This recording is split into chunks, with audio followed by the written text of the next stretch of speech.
Hello, friends. Welcome aboard the Round Trip Stories podcast, where we share stories of moving around the world and back again, reflecting on the lessons we've learned along the way. My name is Tracy. And my name is Melissa, and we are so glad you're joining us for today's episode. Our guest today is Shukura Babirye, a travel and nature lover and adult third culture kid from the United Kingdom. Shukura and her twin brother attended British schools in the United States and Singapore, while their mom worked at their international British schools in those countries. Shukura values the global perspective and access to service opportunities at her international schools. In Singapore, however, Shukura found it very challenging to be a young Black woman in an elite Asian environment. So buckle your seatbelts and make sure your tray tables and seats are in their upright positions as part one of Shukura's round trip story gets ready for takeoff. Hello, Shukura. We are so happy to have you on our podcast. Thank you for being here. No problem. Yes, it's going to be really great to hear your stories and about just your life growing up in different parts of the world. So thank you so much for making time to meet with us. No problem. Your evening, our afternoon, as you're in the UK and we are in California. It's always good to spread across the globe and connect. Definitely. I think the California time zone helps a lot. It's not too late for me, but you're not waking up at the crack of dawn, so it works on both sides, yeah. That's true. We're glad to hear that.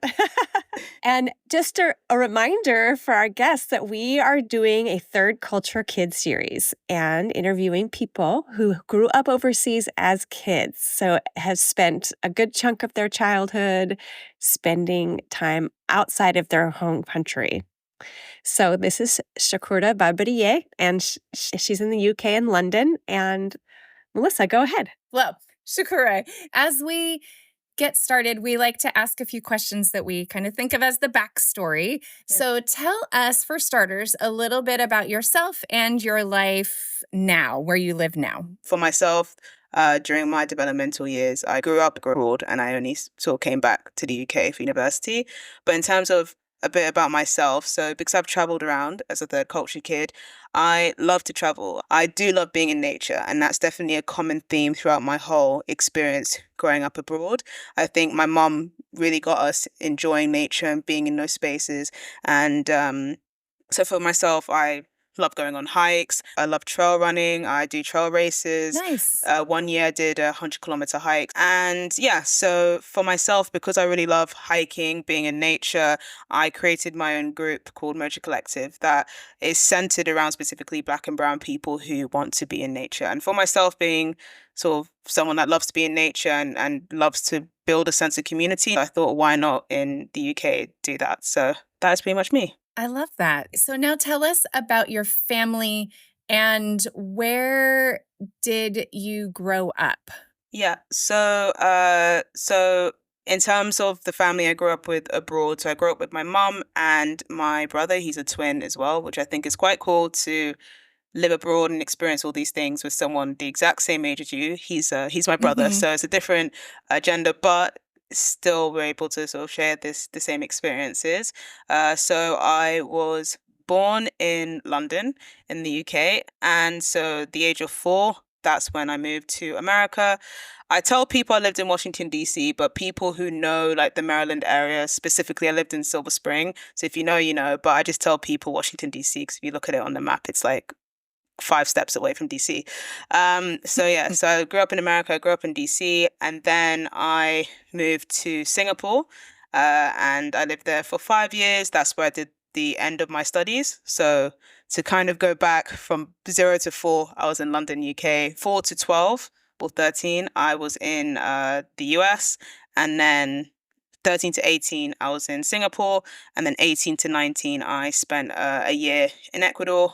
Hey, and Shukura, can you tell us, why were you traveling into these different places? What took you to DC and to Singapore?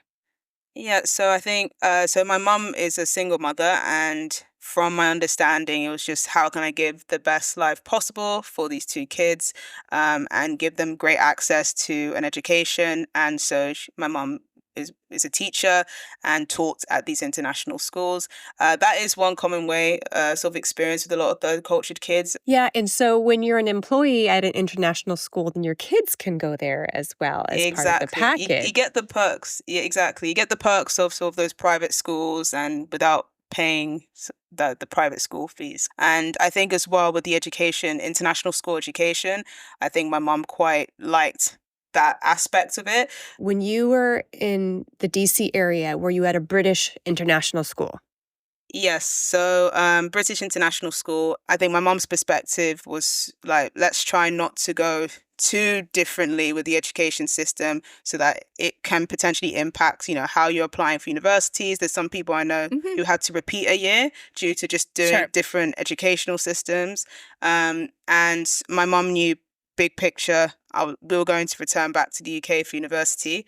But I think that is also another reason people get confused, like, oh, your accent isn't very international, because I was in sort of a British school and I was taught by British teachers, and I was in an expat bubble community with a lot of British people. But so to answer your question, that was a British education. And then the school in Singapore, they had the same thing where in the UK, when you're age 15 to 16, you do something called GCSEs. Don't know what it stands for, but it's just like it's an examination thing, and it's done in the UK. And when you apply to university, they refer to that as well. So that school was great because they did the GCSEs, but they did the IGCSE, which is the international version of it. And that helps with university and stuff like that. And then you had the opportunity to do the international baccalaureate, which is what I did. And that means I can apply for UK universities, but it could have also helped me if I wanted to study anywhere really in the world.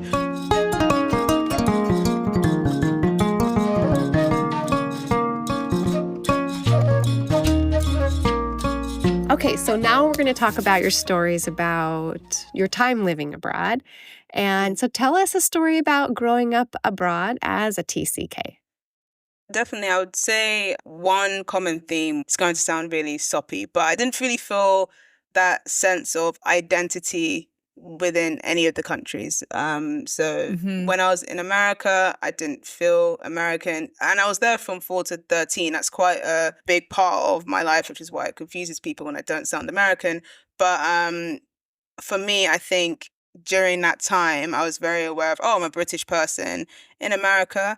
I think also I sort of reflect in terms of my treatment. So I think definitely in America, in regards to sort of race and those things, firsthand, you might see that I am Black. But then as soon as I open my mouth and you hear an accent, you're like, oh, no, you're not like that. You're sort of a foreigner and you're a little bit different. And so, those treatments change. So I think growing up in America, I sort of felt that I felt sort of that emphasized, oh, you're British, you're British, you're British, you're British.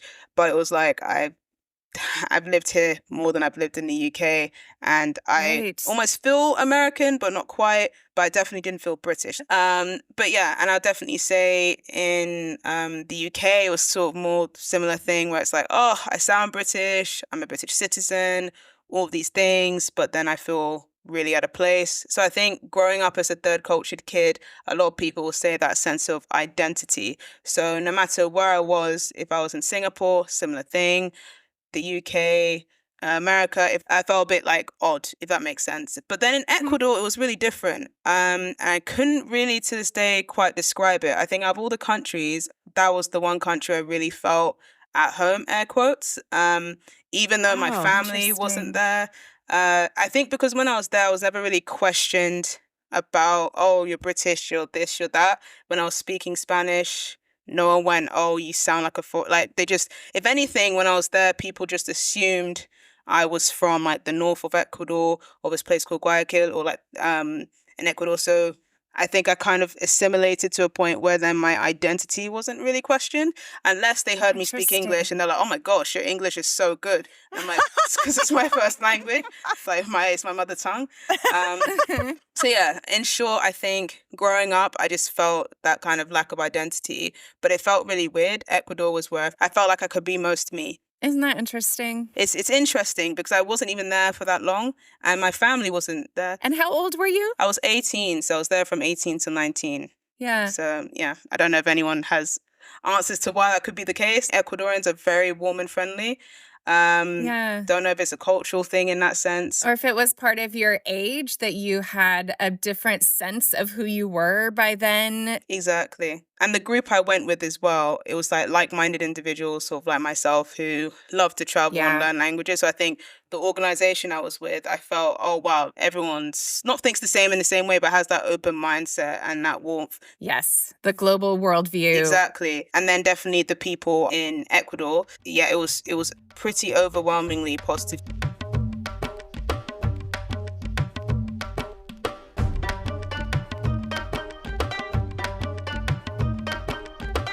You touched on some identity issues, but tell us something more about that, or if you have a separate story about what was hard. So I would say, I think most people have lived abroad, you know, and yourselves, you've mentioned living abroad, you know, the goodbyes are quite challenging. I think people underestimate how challenging that would be for a child, because if you think about it, you're constantly grieving but not addressing the grief, if that makes sense. Yeah. So I think for myself in America, I remember the day I had I did a graduation, year 6, which is grade 5 graduation, and I made such a close friend at the time. And this is the thing when you're in international schools, no one really stays there the whole time. People come and go. But she was moving back to her host country, and I was crying. I remember I was like hysterical, and I remember something clicked in my mind, which was like, I need to stop getting really close to people in that sense, because they end up moving away. And I didn't know that at the time as a person who was in grade 5. I wasn't that aware, but I think in my mind I was thinking, I don't want to ever feel like this again. And I constantly keep saying goodbye to family, friends or whoever. And it's that constant goodbye, and then you don't really ever see them again because you're too young to keep in. Well, for me, I'm a bit lucky where we had social media and stuff, but even when you meet, you're so different. People change naturally. We're not going to be the same. So yeah, I would say one aspect of it is the constant goodbyes. So you create these connections and then people go, and then you're like, what's the point of creating connections if people are going to go? And definitely something that I notice I do now, and it's in the book I think Tanya Crossman wrote about with third culture kids, where you tend to just not open up as much, because you just feel like you're kind of transitioning to the next phase. So even with the relationships I've made now, I'm really close, but I can see myself like, that's not because I'm probably going to move on or they're going to move on, and and I'm back to square one. And then I think definitely something that I would say would be challenging as well would be sort of exploring race. So I think, as a Black woman, in Ecuador, my experience would be different to living in America, which would be different to living in the UK, which would be different to living in Singapore. And I think as a child, you're not really aware of race in that sense. And then by the time you're aware, it's like a real culture shock. So I think for myself, as a Black person living in Asia, specifically Singapore, that was very difficult. But what made it harder was because I was living in America and I was almost not really considered Black because of my accent. So I wasn't experiencing things that African Americans would face, because in a lot of people's minds, they hear an accent and then all of a sudden I'm no longer Black. So going to Singapore and then having that treatment, 13 years old, you're just in shock. So you're in shock about moving to Asia, but then you're also in shock like, oh, wow, being Black in some places in the world, it can be quite challenging. So I definitely say constant goodbyes and exploring race. I don't know how I would have changed that in the future. I think I would have just needed to experience it. It's inevitable and it shouldn't be the case, but it is what it is currently. But then in Ecuador, I didn't have any particular problems. And then obviously in the UK, there's like different things here and there. But it was more the Singapore that was really like, oh, wow, I'm really sort of Black. But that was because, especially in the school I was in, international school, it was very kind of like a bubble where all these horrible things in the world didn't exist. So it was really just like a shock to the system. But I needed that because that's how the real world is. So, yeah.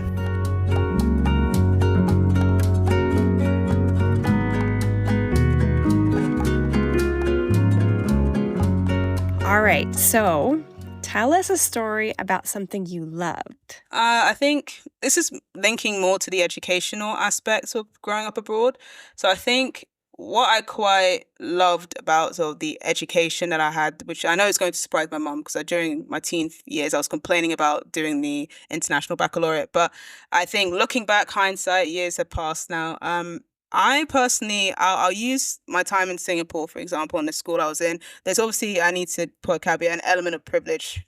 If I didn't have a mum that worked at the school, I wouldn't have access. If you had money, you would have access to that, so that school and that experience. Sure. But I think definitely in that school, there was a conference. I think it's called Round Square, and the aim of Round Square is that they bring international schools together, kids from different international schools, and you host these conferences.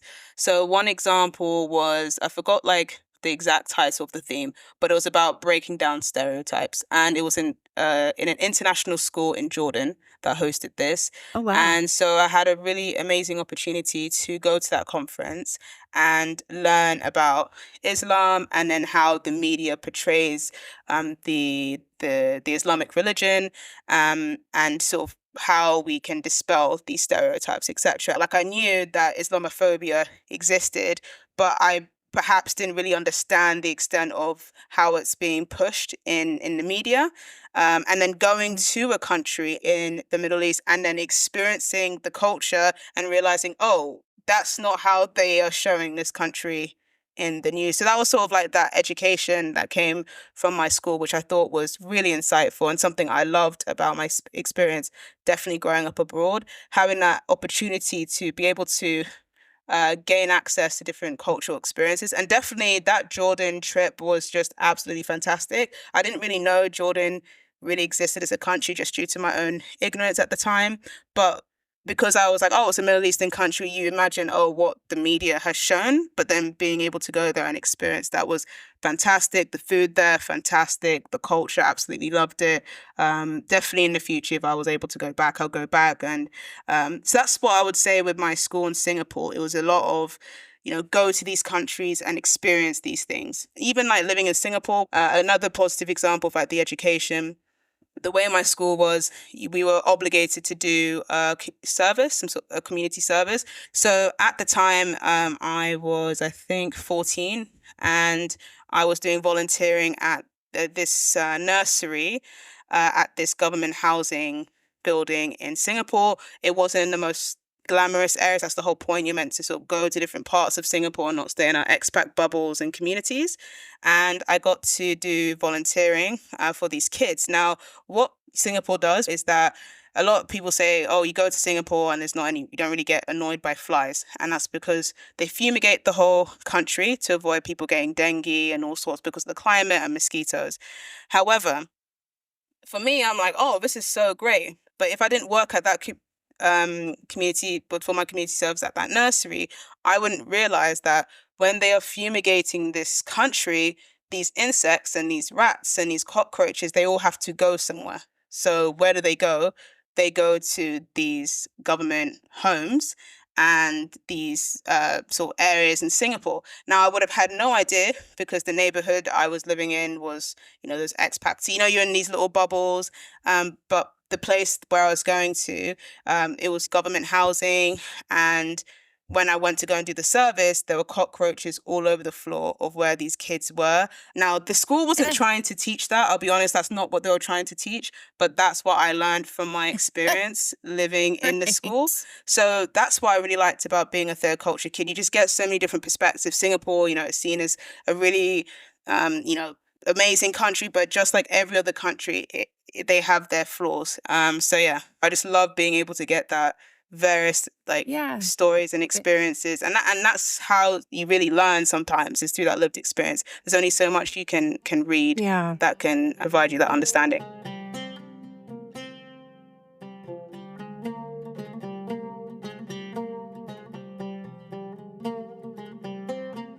So, Shukura, tell us a story about when you realized that you were a TCK, or third culture kid. So I didn't really realize until maybe 17, 18, that I was a third culture kid. And that was just based off an article that my mum sent to us. And I think my mum didn't know what the word was as well. And I think someone sent that to my mum as well. But it really still didn't click even from then. until I moved back to the UK. And I can give it like an example. When you're in these international schools, I was really around other people who moved to different countries, to the point where I thought living in 3 different countries wasn't that many. It was actually on the smaller side.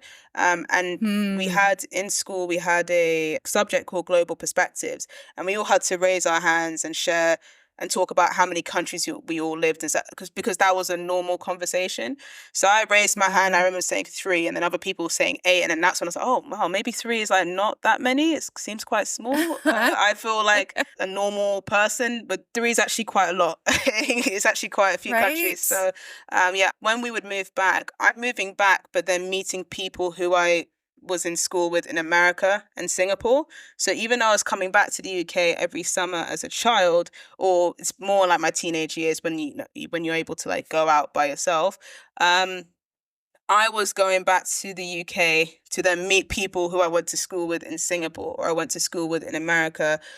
So even when I would come back to the UK, I wasn't interacting with British people. I was just around sort of international people as well. And that was something even my mum's noticed coming back to the UK now. There's like 1 or 2 people, but everyone else, she was literally was, oh, I just saw them before flying from Singapore, and now I'm seeing them in this country. And it never really registered until I literally was at university. And I was like, oh wow, people haven't even left the country, let alone maybe the city they were in, let alone the continent. And then I've been able to visit all the continents except for Antarctica, and been able to live in 3, in North America, South America, Asia, and Europe. So in my whole childhood, I was thinking like that was normal, which I obviously now know it's not.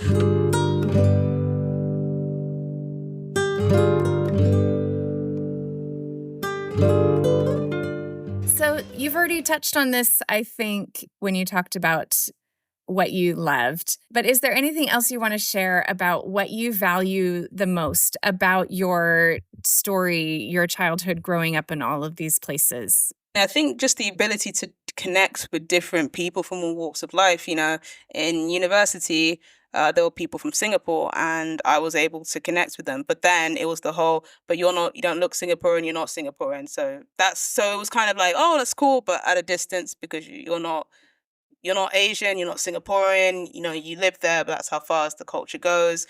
And so that cultural connection goes.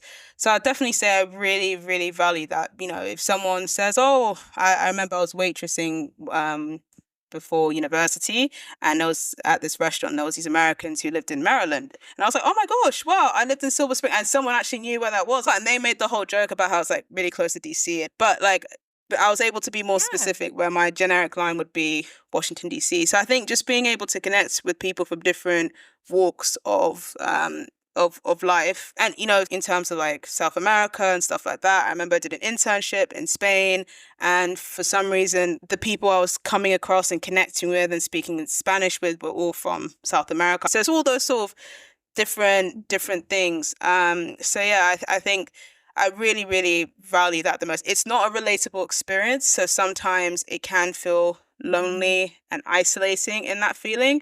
And what has actually really helped, and I would urge parents who raised or third cultured kids, really talk and be honest about how you feel lonely as a third cultured kid parent. Because I'd only really started having those conversations with my mom recently, maybe last year or so.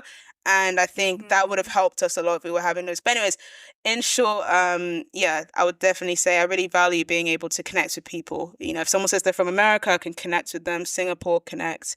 It's with UK, that's when it gets a bit dicey. But I think now it's a bit better because I've been here for a while. But before I was kind of avoiding that. And I think that's what made me a bit sad. So I'm like, this is my passport country, and I don't feel connected too much to it.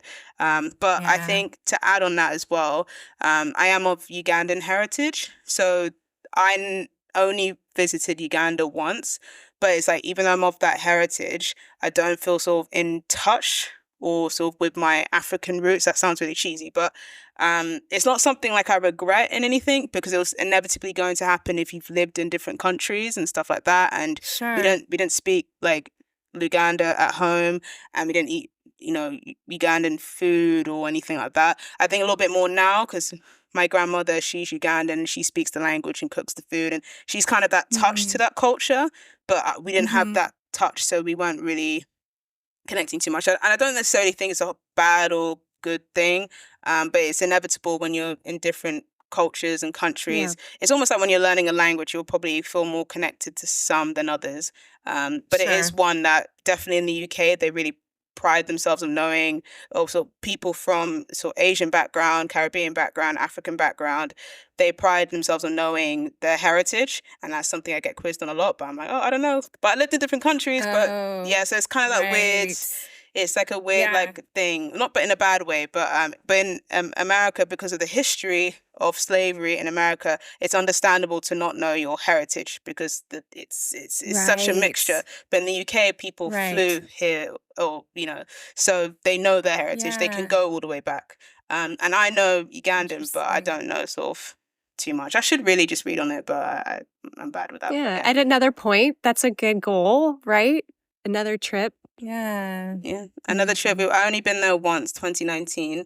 And it was pretty insightful to see sort of where my grandma grew up and sort of where we are now. But the beginnings, and not everyone's able to see that, especially if you look, in America, that's not really the case for a lot of the Black community in America, just due to slavery and stuff like that. But for me, being able to know, okay, this is the house, this is the gravesite, this is all these things in this history there.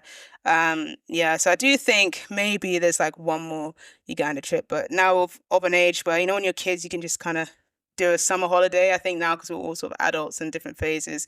But I definitely think a Uganda trip for, especially, I don't know if it's my brother and I or something like that, is one more time, I guess, especially with my grandma here.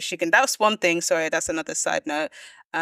Because of the language, when you're in Uganda, for myself, I'm Ugandan, but I'm known as a foreigner there. So they charge foreign prices. I don't speak the language. So it's that whole, I'm Ugandan heritage, but I'm not Ugandan.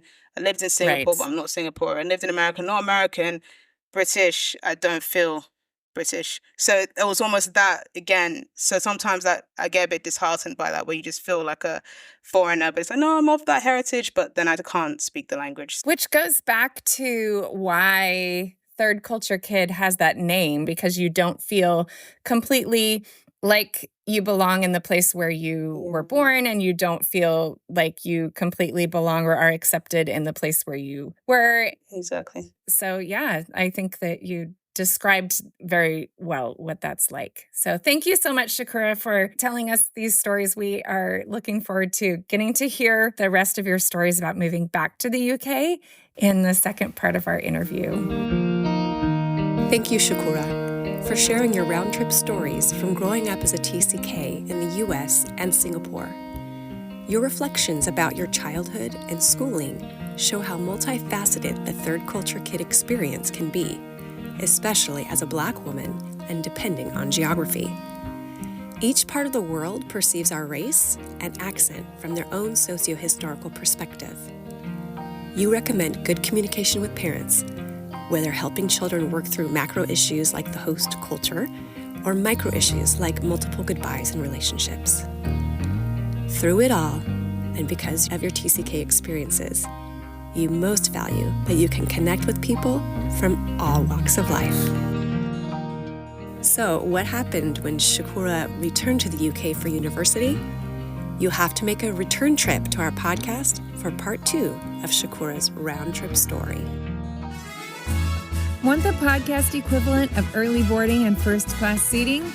Be sure to subscribe to the Round Trip Stories podcast in your favorite podcast app, and sign up for our email list at roundtripstories.com so you'll never miss an episode. We believe that sharing stories helps our understanding of the world grow larger while the distance between us grows smaller. As this episode lands, we hope these stories have encouraged you, helped you find some more of your belongings, and made your baggage a little lighter. Thanks so much for listening, friends. We'll see you next time.